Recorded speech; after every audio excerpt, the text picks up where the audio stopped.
இவர் பேரு ராமசாமி. மதுரையில் இருக்க ஒரு சின்ன கிராமத்தில் ஒரு விவசாய குடும்பத்தை சேர்ந்தவர். ரொம்பவே உழைப்பாளி.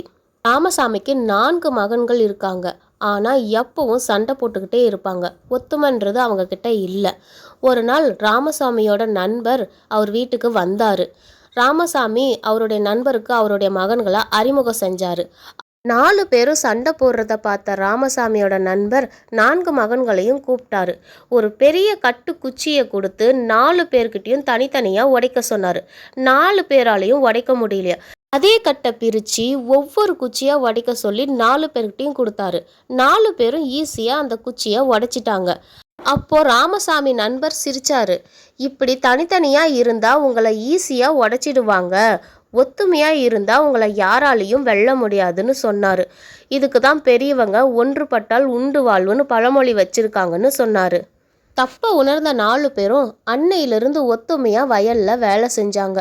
வேலையும் சீக்கிரமாக முடிஞ்சுது, விளைச்சலும் அதிகமாக கிடைச்சிது. இதை பார்த்த கிராம மக்கள் ரொம்பவே ஆச்சரியப்பட்டாங்க. பல மாதம் கழிச்சு ஒரு பெரிய புயல் வந்துச்சு. பல பேர் பாதிக்கப்பட்டாங்க. ஆனால் ராமசாமியோட குடும்பம் ஒத்துமையாக செயல்பட்டதுனால அவங்களுடைய நிலை எந்த பாதிப்பும் இல்லாமல் காப்பாற்றினாங்க. ராமசாமியோட குடும்பத்தை பார்த்து மற்ற கிராமமும் ஒத்துமையாக வேலை செஞ்சாங்க. அந்த கிராமமும் முன்னேறிடுச்சு. ஒன்றுபட்டால் உண்டு வாழ்வு, ஒற்றுமை தாங்க மிகப்பெரிய பலமே. இந்த ஸ்டோரி பிடிச்சிருந்தா சப்ஸ்கிரைப் பண்ணுங்கள், லைக் பண்ணுங்கள், ஷேர் பண்ணுங்கள்.